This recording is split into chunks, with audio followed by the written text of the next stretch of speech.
So yeah, there was a Michael Amma masterclass. So Michael Amma lecture, and then the next morning there was a masterclass. At that time, I wanted to go up to FISM. So I met him and I asked a lot of questions, but I abandoned that dream because I think I'm going to spend a lot of money and not going to win. Or, yeah. So anyways, that's besides the point. Now one thing that I learned, right, is positioning. So this is something that I learned from Michael Amma, which I never thought about previously. If you've got to show a card, ladies and gentlemen, the card, right? Can see the card? You can, right? But a true professional thinks about it in terms of a TV. And my little bit of experience with working in TV has taught me that if I have to show you a card, I will show you the card.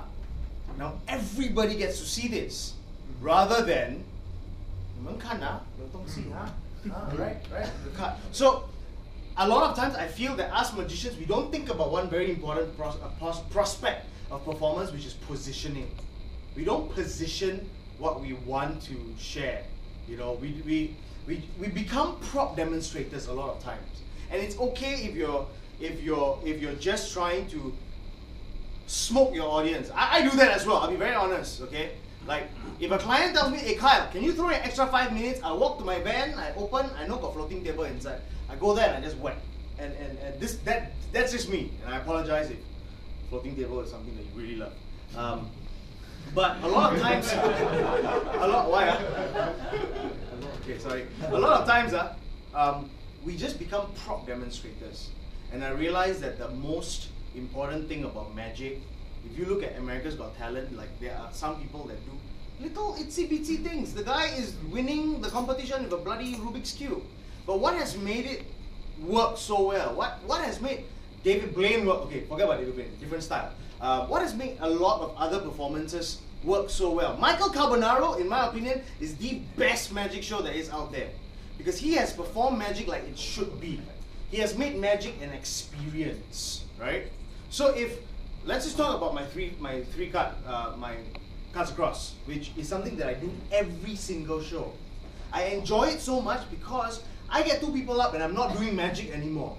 Now it becomes a dance. Now it becomes comedy. Did you feel it?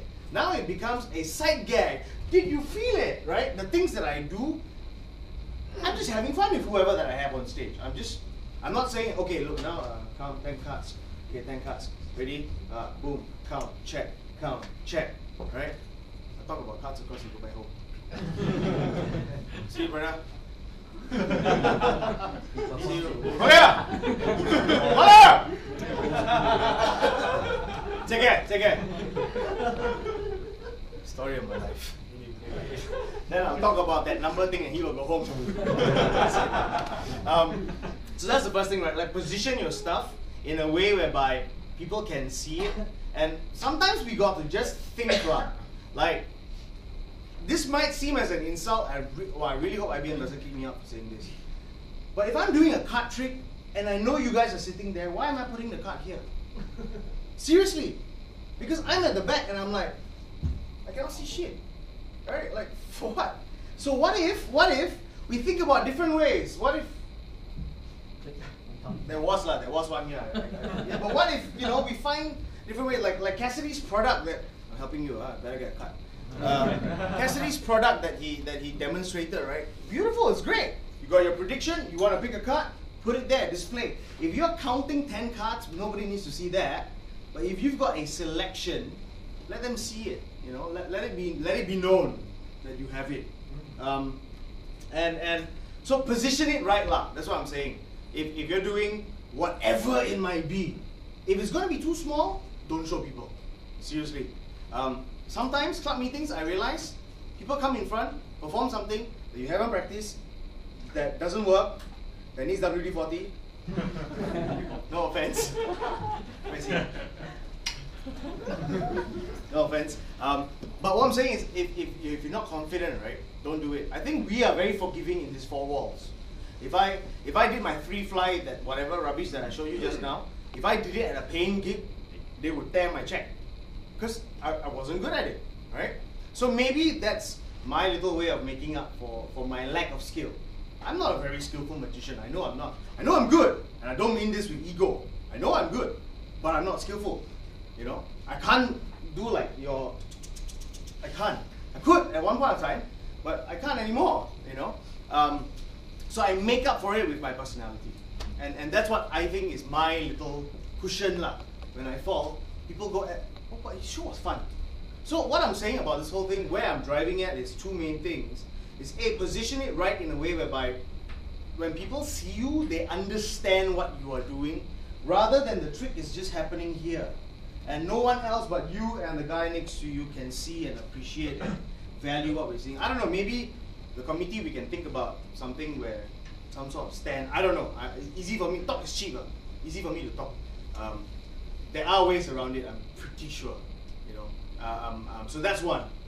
The other one, of course, is to just have fun. We're not product demonstrators, unless we are, of course, just demonstrating that one specific product.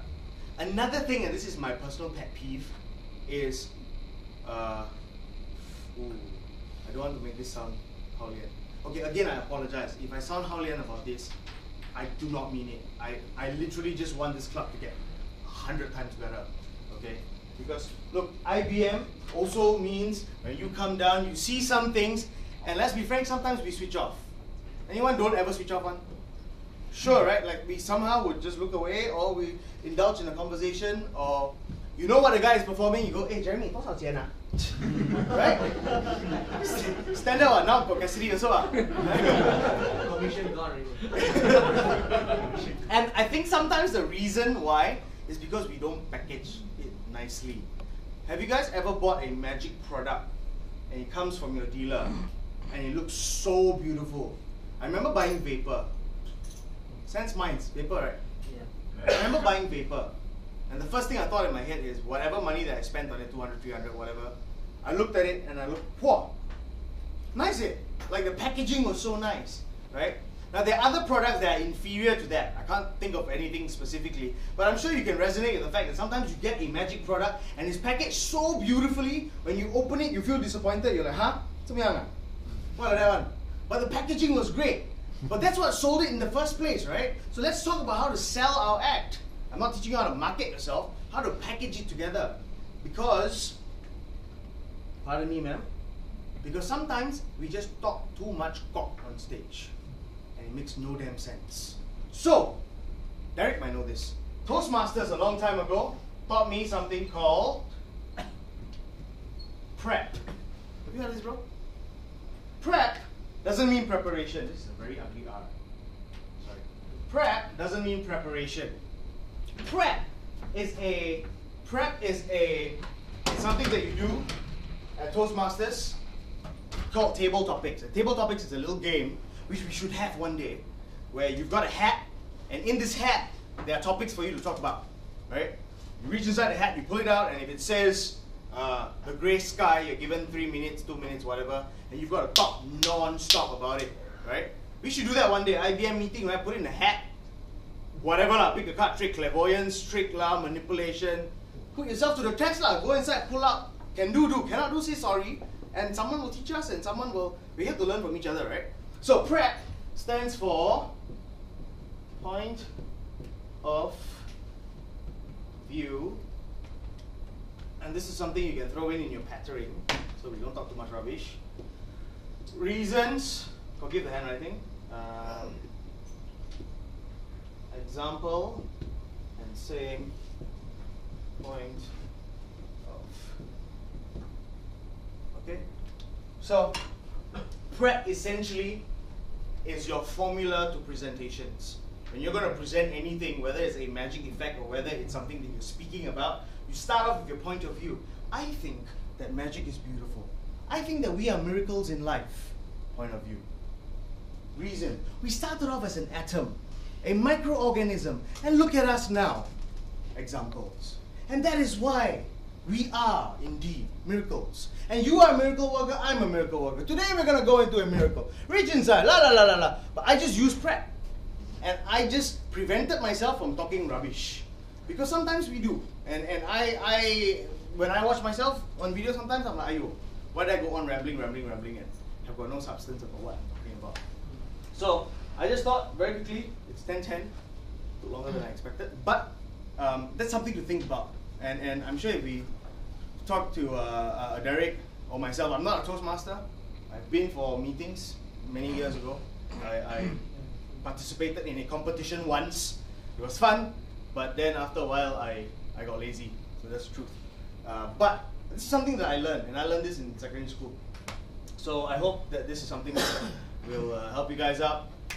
And yeah, we just need to raise the standard of magic. Let's stop doing bad magic. Let's raise it. Can we all do that? Yeah. Let's do that.